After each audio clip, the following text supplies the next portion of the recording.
আকাশ ফাটিয়া উঠেছে রোদ, খোদ তোরা খোদ, কবর খোদ। আসিতেছে নতুন লাশ, বিমানের সঙ্গে পাল্লা দিয়ে উড়ে যাচ্ছে ডাহুক মুরগি আর হাঁস। মুরগি ডাকে কক কক, হাঁস ডাকে প্যাক। বিমান বলছে যাব না আর, করবো এবার ব্যাক। গ্রামের মানুষ খেয়ে যাচ্ছে মরিচ পেঁয়াজ ডলা দিয়ে ভাত। ওরা কি করে শুনবে জসিমউদ্দিনের অমর কবিতা নকশি কাঁথার মাঠ? বাহ বাহ বাহ বাহ, বিংশ শতাব্দীর কি সৌভাগ্য আমাদের সার্কেল ফরহাদ ভাইয়ের মতো একজন কই বিছে। সবাই তালি দাও। এই পরি, এদিকে এসো।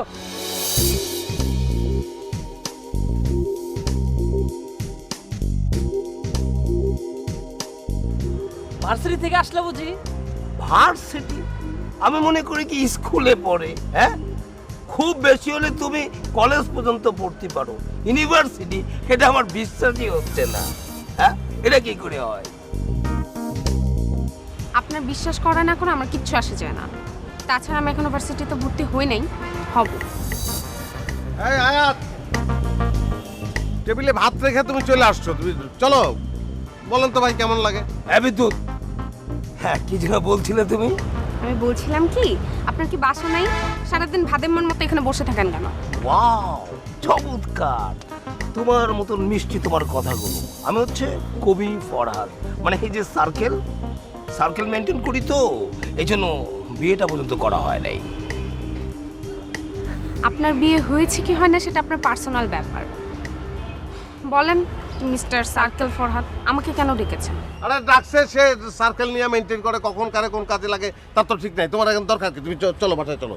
এই শোনো, আসলে উনি তোমার মেয়ের মতো দেখে, তুমি এখন বাসায় চলো তো। আসো আসো। এক থাপ্পড় দিয়ে তোরা ঠিক করে বলো।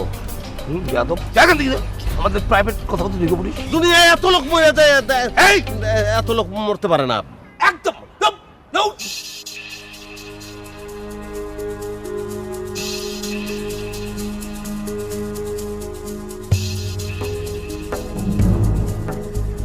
আমার ঠাডা ভালাও না কেন?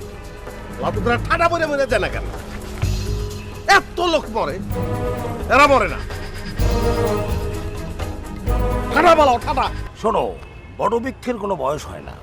তারপরেও অনেকদিন একা ভাবছি বিয়েটা কবে করব। চাচ্ছু 70 বছরেও যখন বিয়ে করেন নাই, এখন আর বিয়ে করে কি লাভ? কিরে বাচ্চু, আমি নাকি চাচ্ছু? হ্যাঁ শোনো, বিদ্যুতের বাপ মানে তোমার আঙ্কেল, মানে আমার আঙ্কেল, তাকে আমার সালামটা পৌঁছে দিও, ঠিক আছে?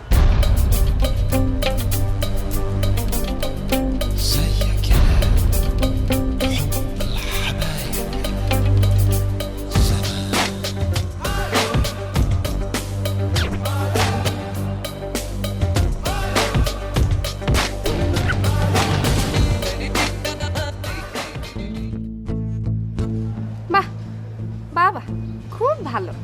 কবি সার্কেল ফরহাদের হুকুম তামিল করে আপনি একদম বাসা পর্যন্ত চলে এসেছেন। আচ্ছা, আপনি এত ব্যাক বোনলেস কেন? ওনাদের বললে কি হতো যে আমি আপনার বাবার ফ্রেন্ডের মেয়ে, আপনাদের বাসায় থাকি, ভার্সিটিতে ভর্তি হতে আসছি। আরে যেটা জানো না এটা নিয়ে কথা বললো না তো। ওরা খুব খারাপ মানুষ। এই এলাকার যাবতীয় অশান্তির কারণ হলো ফরহাদ সার্কেল আর তার সার্কেলের লোকজন। ওরা মানুষের বাজার পর্যন্ত চিন্তাই করে।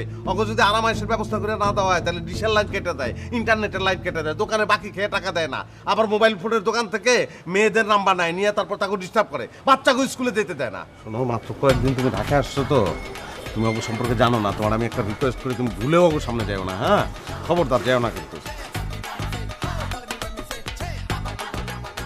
তুমি আমার কসম দিলাম, তুমি এটা করো না, ও সামনে যাও না গো। হ্যাঁ হ্যাঁ, ওরা তো মানুষ, তাই সাহস পায়। আর আপনি তো মরুভূমি শুকিয়ে যাওয়া গাছ, তাই কিছু বলতে পারেন না। মরুভূমি শুকিয়ে যাওয়া গাছ মনে হইলো কেন আমার?